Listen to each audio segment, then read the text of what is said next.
Oke, bismillahirrahmanirrahim. Assalamualaikum warahmatullahi wabarakatuh. Ketemu lagi dengan saya, Arif Setiawan. Kali ini kita akan membahas materi Artificial Intelligence pertemuan kedua. Apa kabar teman-teman mahasiswa? Semoga masih semangat mengikuti perkuliahan ini. Oke, bisa kita mulai. Untuk materi kedua ini, kecerdasan buatan, masalah, dan metode pemecahan masalah.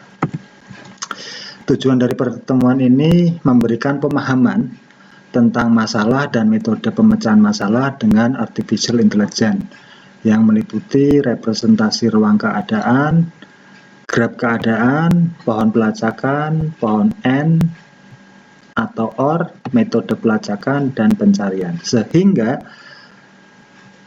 kita bisa mengerti permasalahan dalam Artificial Intelligence dan bagaimana metode pemecahan masalah serta definisi dan jenis pencarian. Next. Masalah dan metode pemecahan masalah. Sistem yang menggunakan kecerdasan buatan akan memberikan output berupa solusi dari suatu masalah berdasarkan kumpulan pengetahuan yang ada. Ini yang perlu digarisbawahi. Masalah diinput, lalu diproses menggunakan kumpulan pengetahuan sehingga menghasilkan solusi. Input, proses, output. Pada gambar 1, input diberikan berupa masalah. Sistem harus dilengkapi dengan kumpulan pengetahuan yang ada pada basis pengetahuan. Sistem memiliki motor inferensi atau inference engine agar mampu mengambil kesimpulan berdasarkan fakta atau pengetahuan. Output diberikan berupa solusi dari masalah sebagai hasil dari inferensi. Seperti yang sudah kita bahas di slide 1, ini adalah skema dari sistem cerdas. Input berupa masalah, pertanyaan, dan lain-lain masuk ke sistem. Di sini diproses menggunakan knowledge base atau basis pengetahuan, diproses lagi menggunakan motor inferensi atau inference system sehingga menghasilkan output berupa jawaban solusi dari masalah yang diberikan di sini. Tahap penyelesaian masalah Artificial Intelligence. Secara umum ada 4 tahapan. Yang pertama, mendefinisikan masalah. Yang kedua, menganalisis masalah. Yang ketiga, merepresentasikan knowledge base atau pengetahuan yang perlu disusun untuk menyelesaikan masalah tersebut. Yang keempat, memilih teknik penyelesaian masalah yang terbaik. Jadi analisis masalah ini digunakan untuk menyelesaikan masalah di poin 1 dengan menggunakan basis pengetahuan. Next. Nah, misal di sini dicontohkan permainan papan catur. Anda kalau coba menyusun satu aplikasi game papan catur itu tidak bisa sembarangan. Ya, pertama disusun dulu aturannya, penyusunannya seperti ini, tatanannya seperti ini. Terus yang kedua, proses jalannya gimana itu juga Anda sesuaikan dengan aturan. Oh, jalannya kuda letter L, oh pion maju satu persatu, oh menteri miring ke kanan atau mau miring ke kiri, dan seterusnya. Suatu aturan menggerakkan bidak dari posisi E2 ke E4 dapat ditunjukkan dengan aturan. Jika bidak putih pada kotak E2, N kotak E3 kosong, N kotak E4 kosong, maka gerakan bidak dari E2 ke E4. Nah, ini adalah knowledge base. Ya, ini aturan. Jadi ketika kita bermain catur, kita tidak bisa sembarangan memainkan. Nah, itulah yang disebut dengan basis data berbasis pengetahuan. Tujuan yang ingin dicapai adalah posisi pada papan catur yang menunjukkan kemenangan seseorang terhadap lawannya. Ini goalnya. Jadi masalah yang diangkat di sini bagaimana kita bermain papan catur agar salah satu kubu bisa menang, entah itu kubu putih atau kubu hitam. Prosesnya di sini kita menjalankan papan catur. Papan catur itu punya aturannya, ya. Dan tujuannya bagaimana salah satu sisi, entah itu sisi hitam atau sisi putih, bisa menjadi pemenang. Deskripsi masalah. Jadi untuk mendeskripsikan masalah, yang pertama kita harus tahu ruang keadaan dulu. Yang kedua, titik awal. Yang ketiga, goal. Yang keempat, rule base atau knowledge base. Saya ulangi, yang pertama kita harus tahu ruang keadaan dulu. Yang kedua, kita tahu titik awalnya. Yang ketiga, kita tahu tujuannya. Yang keempat, kita tahu aturannya. Next, ada beberapa cara untuk merepresentasikan ruang keadaan. Nah, di sini menggunakan graf keadaan, menggunakan node-node. Contoh langsung aja. Di sini ada satu contoh graf. Masalah yang diangkat bagaimana kita bisa menuju titik T dari titik M.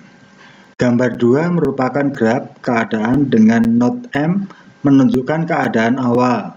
Node T adalah tujuan. Ini titik awal, ini tujuan.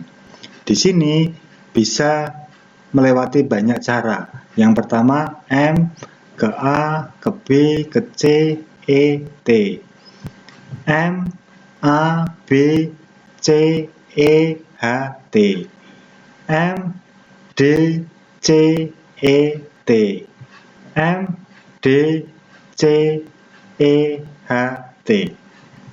Ini titik awal, ini titik akhir, ini masalah, ini tujuan, dan ini knowledge base-nya, atau ini basis pengetahuannya. Bagaimana kita bisa menyelesaikan solusi, bagaimana kita bisa menyelesaikan masalah ini, itu solusinya ini. Bisa dipahami ya, ini contoh simpel. Contoh lintasan buntu atau knowledge base yang tidak menyelesaikan masalah. Nah, ini M, A, B, C, E, F, G. Tidak ketemu karena tujuannya bukan G tapi T. M, A, B, C, E, I, J. Ini juga tidak ketemu karena tujuannya bukan J tapi T, dan seterusnya. Ya. Jadi knowledge base yang dipakai bukan yang ini tapi yang ini. Oke, next. Pohon pelacakan. Struktur pohon digunakan untuk menggambarkan keadaan secara hierarki. Jadi gambar ini, ya gambar ini kalau disusun secara hierarki bentuknya seperti ini. M, A, D. Kita cek. M, A, D. A turun ke B. B turun ke C. Kita cek. A turun ke B. B turun ke C. M ke D. D ke C. M ke D. D ke C. Jadi ada C di sini, ada C di sini. Karena sudah bentuknya pohon hierarki, maka kita tulis double di sini. Di sini ada C, di sini ada C. C turun ke E, C turun ke E. Yang atas sendiri ini disebut dengan akar atau level 0, turun level 1, turun lagi level 2, turun lagi level 3, dan seterusnya. E turun ke I, turun ke H, turun ke T, turun ke F. E turun ke I, ke H, ke T, ke F. Ini sama dengan ini. Bawahnya juga sama. T tujuan, T tujuan. T tujuan, T tujuan. Di sini buntu, buntu, buntu, buntu. Ya. Pohon N atau OR. Masalah ini tidak bisa diselesaikan dengan OR. Kenapa? Karena OR A, OR B, OR C, OR D. Dia tidak menyelesaikan masalah. Masalah M hanya dapat diselesaikan dengan A, N, B, N, C, N, D. M, A, and B, and C, and D. M A, and B, and C, and E. A, and B, and C, and E. Di sini ada garis lengkung, ini menandakan simbol N. Dari E bisa mencapai ke tujuan karena langsung bisa ke T atau H, N, T. Bisa langsung ke T atau H, N, T. Yang sini juga sama. M, D, C, E. M, D, C, E. Dari E bisa langsung ke T, bisa langsung H, N, T. Bisa langsung ke T, bisa langsung ke H, N, T. Jadi masalah ini, tujuan ini, knowledge base-nya ini jalannya agar kita bisa menyelesaikan masalah. Ini kalau digambarkan menggunakan hierarki pohon. Nah, ini contoh 2. Ada 2 ember, masing-masing berkapasitas 4 galon untuk ember A dan 3 galon untuk ember B. Jadi ada 2 ember, yang pertama embernya agak besar, isinya bisa menampung 4 galon, ember B agak kecil, isinya 3 galon. Kemudian ada pompa air yang digunakan untuk mengisi. Bagaimana dapat mengisi air tepat 2 galon ke dalam ember berkapasitas 4 galon? Penyelesaian, identifikasi ruang keadaan. Permasalahan ini dapat digambarkan sebagai himpunan pasangan bilangan bulat. X itu ember A sebanyak 4 galon, Y itu ember B sebanyak 3 galon. Kalau kita gambarkan ke dalam satu himpunan semesta, X itu anggotanya 0, 1, 2, 3, 4, dan Y anggotanya 0, 1, 2, 3. Ini himpunan semesta X, yaitu ember berisi 4 galon. Ini himpunan semesta Y, yaitu ember berisi 3 galon. Next. Keadaan awal. Keadaan awal dua-duanya kosong. Dua-duanya kosong. Titik masalah awal. Tujuannya ember A berisi 2 galon air atau 2N dengan sembarang N. Nah, ini digambarkan dalam matrik 2 bisa 2,0, 2,1, 2,2, 2,3. Keadaan ember bisa digambarkan sebagai berikut. Ini titik nolnya, titik awalnya. Ini tujuannya. Bagaimana dapat mengisi air tepat 2 galon ke dalam ember berkapasitas 4 galon? Kenapa ini 2? Karena di sini 2. Dituang ke ember A, 2. Untuk ember B bisa 0, bisa 1, bisa 2, bisa 3.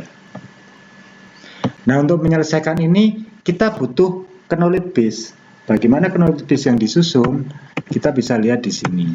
Nah, ada 11 aturan di sini. X, Y. X lebih kecil 4, maka isi ember A. X, Y, 4, Y. X, Y lebih kecil 3, isi ember B. X, Y lebih besar 0, tuang sebagian air keluar dari ember A, dan seterusnya, dan seterusnya. Ini adalah knowledge base untuk permasalahan ember, ya. Anda bisa pahami sendiri, baca-baca sendiri, ada 11 aturan di sini. Kalau dijabarkan menggunakan model pohon, ya, solusinya seperti ini. 0, 0, 4,0, 0,3, ini X, ini Y, 4,3, aturan 2, aturan 5, aturan 8, aturan 1, aturan 6, aturan 9, dan seterusnya.